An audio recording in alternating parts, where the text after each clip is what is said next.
An event, popularly known as the Roswell incident, has recently been the subject of intense interest by both the media and a curious general public. In recent years, numerous speculative books, magazine articles, television programs, a made-for-TV movie, 2 UFO museums, fraudulent documents, and even an alien autopsy film have emerged to exploit the media fascination with the Roswell incident. The story has even gained international attention. Despite the vested interest and questionable credibility of all sources involved in generating the media hype, the U.S. Air Force is routinely accused of concealing a deep, dark secret from the American people. In early 1994, New Mexico Congressman Stephen Schiff requested the General Accounting Office initiate a records review. The purpose of this review was to determine if the U.S. Air Force or any other U.S. government agency possessed information on an alleged crash near Roswell, New Mexico in July 1947 of an extraterrestrial vehicle and its alien crew. In response to the GAO probe, the Secretary of the Air Force directed a comprehensive search for records. The objective of this search was to tell the Congress and the American people what the Air Force knew about the 1947 Roswell claims. If the information was still classified, it was to be declassified. If active or former Air Force officials had signed non-disclosure agreements, they were to be released from these agreements. The resulting 800-page report was completed in July 1994. The report concluded that the predecessor to the U.S. Air Force, the U.S. Army Air Forces, did recover material near Roswell in July 1947. What was recovered was not the remains of an extraterrestrial spacecraft and its alien crew, but debris from a then classified Army Air Forces research project codenamed Mogul. Begun in 1946, Project Mogul was a top-secret attempt to acoustically detect suspected Soviet nuclear explosions and ballistic missile launches. The project was accorded the highest priority because it addressed the most important post-war national defense concern, development of an early warning system to prevent a devastating surprise attack. Mogul used an odd assortment of naval acoustical sensors, radar reflecting targets, nylon fibers, and other equipment carried aloft by a train of weather balloons extending over 600 feet. Claims that the U.S. Army Air Forces recovered a flying disc near Roswell in 1947 were based primarily on a misidentification of the radar targets, a standard element of weather equipment adapted for use on the long Mogul balloon train. In June 1947, the oddly constructed radar targets were found by a local rancher who later reported the equipment as a flying disc. Following some initial confusion at Roswell Army Airfield, the flying disc debris, aluminum foil, rubber, paper, and sticks, was identified by Army Air Force officials as remnants of radar targets and weather balloons. With the positive identification by the Army Air Forces of the debris recovered by the rancher, events that occurred in 1947 were officially resolved and largely forgotten. Initially, the Roswell incident consisted only of accounts of the recovery of a flying disc. In 1947, there were no claims of alien bodies associated with the Roswell incident. The recovery of alien bodies became part of the Roswell story during the late 1970s, with other claims being made in the 1980s and 1990s. These later-day revisions to the Roswell story were often based on anecdotal accounts from second- and third-hand witnesses collected by UFO enthusiasts 40 or more years after the actual event. The same anecdotal accounts that refer to bodies also describe large-scale field operations conducted by U.S. military personnel using an assortment of military vehicles and aircraft to recover crashed debris supposedly from an extraterrestrial spaceship. Military personnel were allegedly led by an angry, red-headed captain threatening those who witnessed the operation with imprisonment or death if they revealed what they observed. The popular Roswell story contends that the bodies, once recovered, were allegedly transported under tight security to the base hospital at Roswell Army Airfield for autopsy. At the hospital, the angry red-headed captain was again allegedly observed threatening civilians. Following the purported autopsies, the alien bodies were supposedly transported to Wright Field, Ohio, now Wright-Patterson Air Force Base, for further processing and storage. This summarizes the Roswell incident scenario as presented by UFO enthusiasts. On the surface, this explanation may appear plausible to some. However, things are not always as they appear. The reports of bodies were only briefly discussed in the 1994 Air Force report because the search for records from 1947, the year of the alleged incident, did not yield any data to support a 1947 claim of alien bodies. However, following the release of the 1994 report, additional research uncovered information which explains some of the claims of alien bodies associated with the Roswell incident. From the additional research, a second report was written which critically examined the anecdotal claims and descriptions of flying saucers, aliens, and reports of unusual Air Force activities in the New Mexico desert.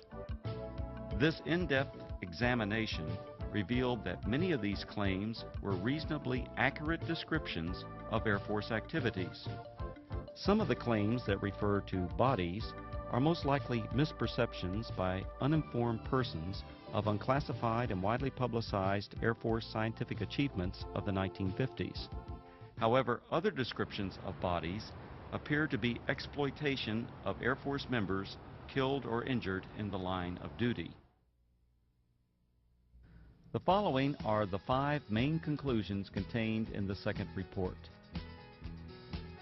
Research reveals that actual U.S. military operations, widely separated by time, geographical location, and purpose, have been misinterpreted or deliberately misrepresented. These misrepresentations collectively created what is known as the Roswell incident. UFO proponents failed to establish accurate dates of reported eyewitness accounts, in some instances by more than a decade. In addition, they erroneously linked all these accounts to the actual 1947 recovery of Project Mogul equipment. Eventually, these misrepresentations transformed a series of verifiable Air Force activities into what some have described as the extraterrestrial event of the millennium. Reports of aliens in the New Mexico desert were actually anthropomorphic test dummies that were carried aloft by Air Force high-altitude research balloons. Critical examination of alleged alien sightings consistently matched the physical characteristics of these dummies, as well as where and how they were used. Vince, that new dummy cam is great.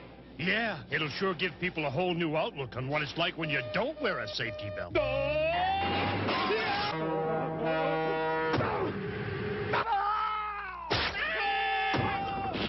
I think they'll get the picture. You could learn a lot from a dummy. Buckle your safety belt. Anthropomorphic dummies, also known as crash test dummies, are today easily identifiable and are even stars of their own successful auto safety advertising campaign. However, during the 1950s, public awareness was still decades away for these important scientific tools. From 1953 to 1959, anthropomorphic dummies were used by the U.S. Air Force Aeromedical Laboratory and projects High Dive and Excelsior. The project's main objective was to study methods for returning a pilot or astronaut safely to Earth by parachute if forced to eject at extremely high altitudes. For these tests, dummies were transported up to 98,000 feet by high-altitude balloons.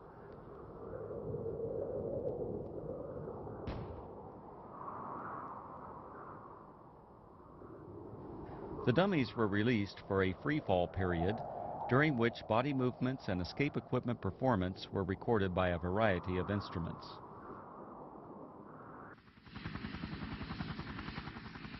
Many of the dummies landed outside the confines of military reservations and were regularly observed by local civilians. Following a series of dummy tests, a human subject, Air Force test pilot Captain Joseph W. Kittinger Jr., now a retired colonel, made 3 bailouts from high-altitude balloons. These and other aeromedical projects that used both dummies and human test subjects were unclassified and widely publicized in the press and other media. In 1956, 20th Century Fox released On the Threshold of Space, a feature-length motion picture based on these projects and filmed on location at Holloman Air Force Base. Air Force personnel, aircraft, high-altitude balloons, and other equipment, including the actual anthropomorphic dummies, were used in the making of this film. The eyewitness reports of military units that always seemed to arrive shortly after the alleged crash of a flying saucer were actually accurate descriptions of Air Force personnel engaged in high-altitude balloon and anthropomorphic dummy recovery operations. Since 1947, Air Force atmospheric research organizations at Holloman Air Force Base, New Mexico, have launched and recovered approximately 2,500 high-altitude balloons, many in the same areas of New Mexico where the Roswell incident allegedly occurred. Additionally, the equipment, vehicles, and procedures used by the Holloman Air Force Base Balloon Branch, the unit that conducted most of the launches, are the same as that described by the reputed witnesses who claimed they saw the recovery of the flying saucer and alien crew. These huge Air Force high-altitude balloons, launched by the Holloman Balloon Branch, carried aloft a wide range of sophisticated and, from most perspectives, odd-looking devices. Much of this equipment was experimental and represented, for that era, the latest in space-age technologies. Payloads ranged from simple radio transmitters to sophisticated satellite components and NASA space probes. In fact, qualification trials for the NASA Voyager Mars and Viking space probes were flown by Air Force high-altitude balloons during the late 1960s and early 1970s.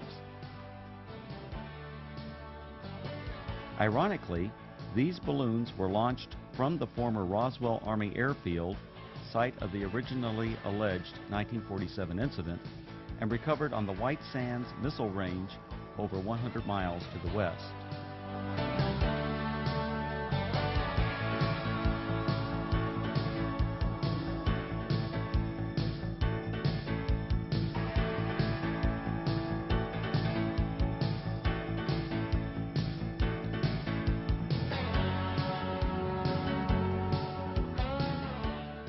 Recovering the balloon payloads was essential for accomplishing the scientific objectives of the high-altitude balloon program.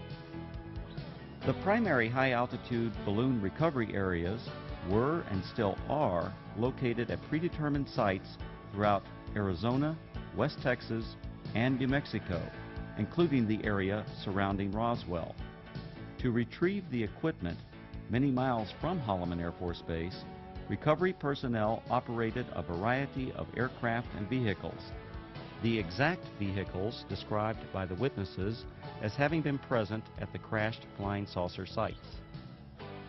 To expedite these operations, the recovery crews tracked the balloons optically, electronically, and from aircraft which directed ground vehicles to the impact areas.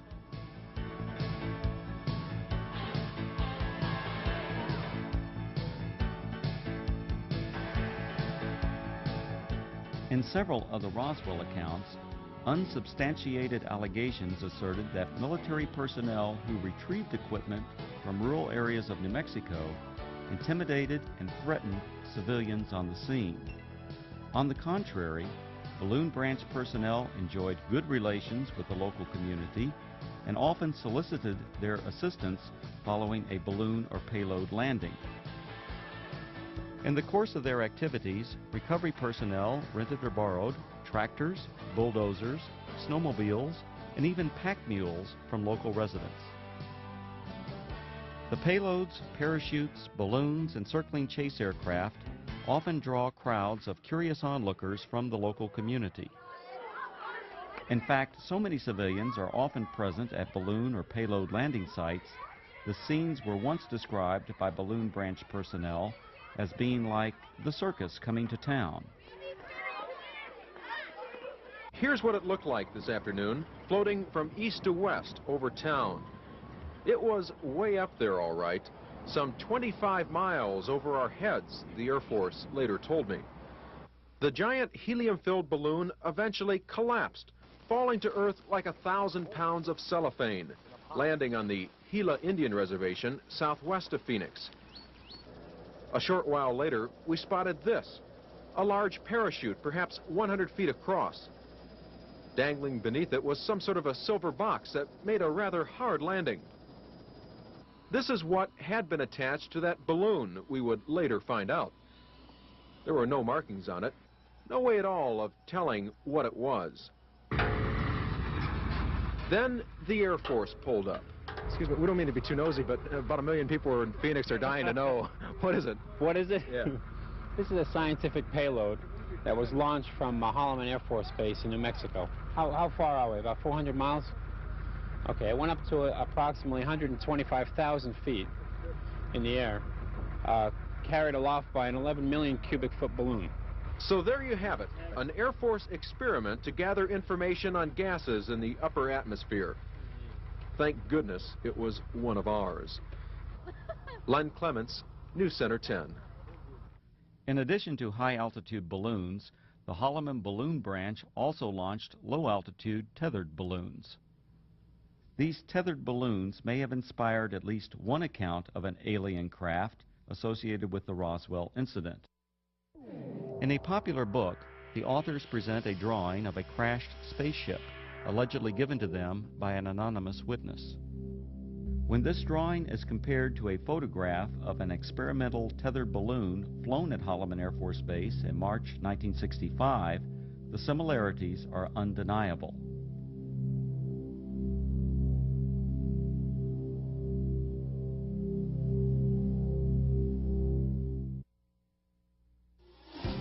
The red-headed captain was probably Captain Joseph W. Kittinger, Jr. Captain Kittinger served as the project officer or pilot in all three of the Air Force's manned high-altitude balloon projects, Man High, Excelsior, and Stargazer. Captain Kittinger was present at many balloon and dummy launch and recovery sites throughout the southwest United States during the 1950s and early 1960s. However, other than the allegations made by UFO proponents, there is no evidence of any kind that Kittinger confronted or threatened civilians. Colonel Kittinger's achievements as an Air Force test pilot are legendary. He has the standing world record parachute jump from nearly 20 miles.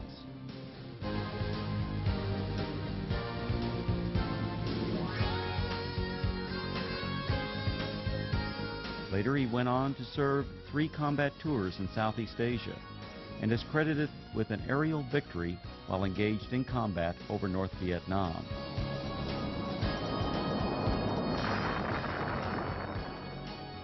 After over 480 combat missions, Colonel Kittinger was shot down over North Vietnam and spent 10 months as a prisoner of war in the infamous Hanoi Hilton before being repatriated in March 1973. Colonel Kittinger made history again after retiring from the Air Force. In 1984, he accomplished the first solo crossing of the Atlantic by balloon. The final and most disturbing conclusion of the second Roswell report is the apparent exploitation of Air Force members killed or injured in the line of duty to perpetuate the alleged sightings of alien bodies. Claims of bodies at the Roswell Army Airfield Hospital were likely a combination of several aircraft accidents and an unusual manned balloon mishap. One aircraft accident occurred on June 26, 1956. 11 Air Force members died when their fully loaded KC-97 tanker aircraft experienced a propeller failure 4.5 minutes after takeoff. The crash site was approximately 9 miles south of the former Roswell Army Airfield, renamed Walker Air Force Base in 1948. The badly burned bodies of the 11 crewmen were identified and processed at the Walker Air Force Base Hospital. The alleged claims of bodies at the base hospital can be traced to a single witness whose descriptions closely match the condition and the circumstances under which these victims were identified. Furthermore, claims of bodies attributed to specific Air Force personnel are unsubstantiated. Some of these individuals were not even present at Roswell Army Airfield in July 1947. The balloon mishap occurred during a low-level training mission for backup pilots in the Project Excelsior high-altitude manned balloon program.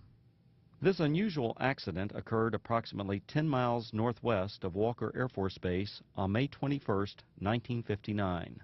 One of the three crewmen, Captain Dan D. Fulgham, now a retired colonel, was injured during landing. Following the mishap, Captain Fulgham and the other balloon crew members were transported to the Walker Air Force Base Hospital via a chase helicopter that followed the training mission for emergency purposes.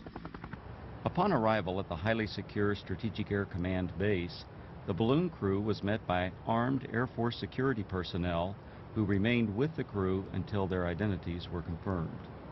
As the Excelsior project officer and instructor pilot for this mission, the red-headed Captain Kittinger accompanied the balloon crew to the hospital. At the Walker Air Force Base Hospital, Kittinger and Fulgham were apparently observed by individuals who later related this unusual incident. Elements of this actual event now appear to be part of the Roswell story. Captain Fulgham was treated for an injury that caused his head to swell beyond its normal size. The injury, described as a traumatic hematoma, was not serious. On a specially arranged flight several days after the accident, Fulgham returned to Wright-Patterson Air Force Base, Ohio, where he made a complete recovery. Fulgham went on to distinguish himself as a test parachutist and physiologist for the space program. He later flew F-4s in Southeast Asia, adding to his combat record as a fighter pilot during the Korean War. When critically examined, the Roswell incident is exposed as a conglomeration of many events, including aircraft accidents that occurred over several decades. Misidentification of anthropomorphic dummies and experimental balloon-launched devices, combined with Air Force balloon operations portrayed as mysterious flying saucer and alien recovery teams, transformed verifiable events into what is now known as the Roswell incident. The U.S. Air Force and its predecessors have been the unsurpassed innovators in aerospace technology. Legendary Air Force leaders throughout this century have used technological advances to establish the U.S. Air Force as a premier military service.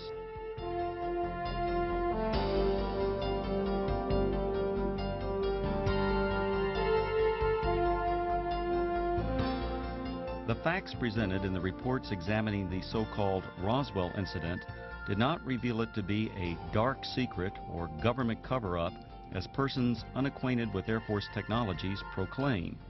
Instead, these studies identified a collection of events that exemplify the technological leadership, dedication to duty, and continuing noble sacrifices of the men and women of the United States Air Force.